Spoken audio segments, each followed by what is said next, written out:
অসুস্থজনিত কারণে মৃত্যু হলো জীবন্তীর এক ব্যবসায়ীর। শোকের ছায়া জীবন্তীর ব্যবসায়িক মহল থেকে শুরু করে পরিবার জুড়ে।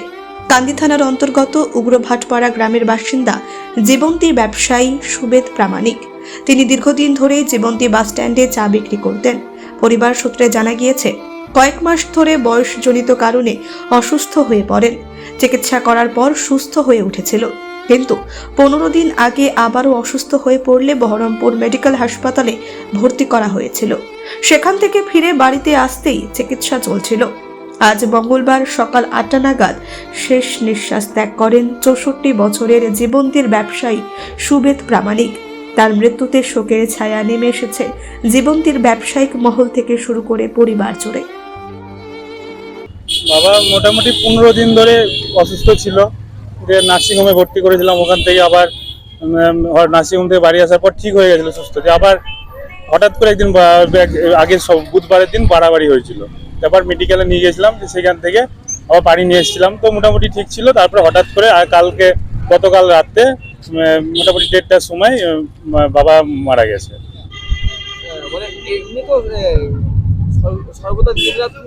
দিন রাত্রি দোকানে ছিল, অনেক দীর্ঘদিনের ব্যবসা। বাবার প্রথম জীবন্তী যখন জীবন্তী তৈরি হয়নি তখন থেকে বাবা জীবন্তীতে চায়ের দোকানের ব্যবসা করতো। তো বাবার বহুত পরিচিত লোক আছে এখানে, সবাই বাবাকে এক নামেই চেনে। সবাই ভালোভাবে বাবার সঙ্গে ব্যবহার, সবাই দাদু কেউ কাকা কেউ সুভদ্রা বিভিন্ন রকম ভাবে পরিচিত। তো না, অ্যাক্সিডেন্ট না, এমনি অসুস্থ হয়েছিল। বয়সজনিত যে অসুবিধা সেসবই হয়েছিল, এমনি কোনো দীর্ঘ অসুস্থতা ছিল না। জাস্ট আমরা শেষকৃত্য সবাই মিলে সম্পূর্ণ করে এলাম।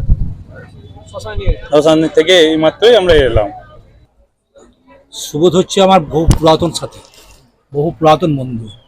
বহুদিন ধরে প্রায় 7 বছর একত্রে রাত্রিতে আমরা এক জায়গায় বাস করেছি। সুবোধ যেমন সৎ ব্যবসায়ী ছিল, ছেলে এসে খুব ভালো ছিল। আমি তার মৃত্যুর জন্য তার পরিবারের প্রতি সৌহার্দ্য ভালোবাসা জানাচ্ছি। তার পরিবার যেন শান্তিতে বসবাস করে, ঈশ্বরের কাছে এই কামনা করি। জীবন্তী ব্যবসায়ী হিসাবে কতটা আজকে মর্মাহত মনে হচ্ছে, জীবন্তী একজন সাথী হিসেবে? হ্যাঁ, জীবন্তীর সাথী হিসাবে আমি খুবই মর্মাহত। সকালবেলার মৃত্যু দেখে আমি নিজেই এতই মর্মাহত। যারা শ্মশান কাজে যাচ্ছিল তাদের সঙ্গে আমি ভালোভাবে কথা বলতে পারিনি। আমার প্রিয় বাপ্পা, তার সঙ্গে ভালোভাবে কথা বলিনি। কি কামনা করছেন তার আত্মা যেন শান্তি? হ্যাঁ, অবশ্যই আমি তার আত্মা যেন শান্তি পায়, তার পরিবার যেন সুখ শান্তিতে বাস করে পৃথিবী। আমি ঈশ্বরের কাছে এই কামনাই করছি।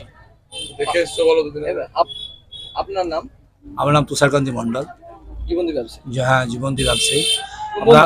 আমরা খুব প্রিয় বন্ধু এবং একসাথে বহুদিন 7 বছর এক জায়গায় শুয়ে থেকেছি। স্মৃতি অনেক বেদনা দিচ্ছে। হ্যাঁ, স্মৃতি অবশ্য সকাল থেকে আমার খুবই বেদনাদায়ক। আমি দেখে আমি মনে কারোর সঙ্গে ভালোভাবে কথা বলি না। সপ্তাহে যারা যাচ্ছিল তার সঙ্গে কথা বলেছি, কিন্তু ভালোভাবে কথা বলতে পারিনি। জীবন্তী থেকে শাহিন শেখের রিপোর্ট, চেতনা নিউজ। ভর্তি চলছে চেতনা শিক্ষানিকেতনে ভর্তি চলছে। চেতনা শিক্ষানিকেতন একটি আদর্শ শিক্ষা প্রতিষ্ঠান। আমাদের লক্ষ্য গণ নয়, গুণ চাই। Chetana Shikshaniketan private tuition centre, Jibanti Murshidabad.